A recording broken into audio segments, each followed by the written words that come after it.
Hey, beautiful people. All praises to the Most High God. Yeah, so I just want to say organized religion is worse than organized crime. Let me say that again. It's that organized religion is worse than organized crime. And why do you say that, Zion? Because at least criminals know that they're doing something wrong. They know what they're doing. People in organized religion are doing something wrong and they don't even know that they're doing something wrong. That's why I said organized religion is worse than organized crime. At least criminals know what they're doing, but people in organized religion don't. They think they're doing something right when they're doing something wrong. So that is why I say organized religion is worse than organized crime.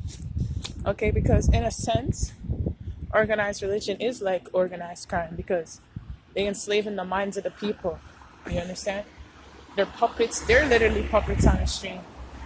They're enslaved to a way of thinking, and they're brainwashed within their denomination. Once you put yourself under a denomination, you're putting yourself under someone's idolatry. You understand? God never gave you religion. I said that in my previous videos. He gave you what? He gave you his word. He gave you his commandments. He gave you his statutes.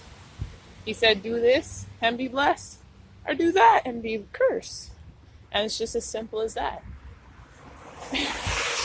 And people have been bamboozling people, tricking people out. That's what I like to call it, tricking people out like pimps and hoes, because that's what the Christian church does. Tithes was never with money. It was with food and fruits and vegetables. If you read your Bible, you know that. But now they turned it into a money-making scheme. And just like it's a money-making scheme, their whole teaching is money-making. It's not teaching you anything. And I'm pretty sure if there's any Christians who got to my channel, you learned more on my channel in 2 months than you ever learned in the church. You learned more in my channel than you ever heard your favorite preacher talking about. And that's facts. So, yeah, I don't want to boast, but God has made me wiser than my teachers. And he said he'll do that, you know. If you love him with all your heart and all your soul and all your mind, he'll teach you.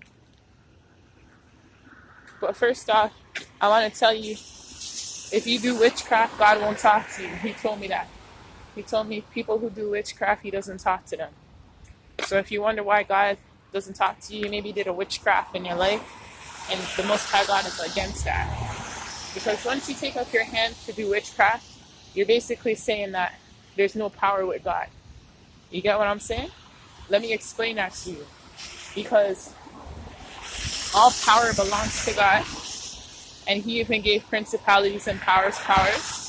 And then you go outside of God's power, looking and seeking for powers and for something to be done supernaturally, but not by God's means, by outside sources.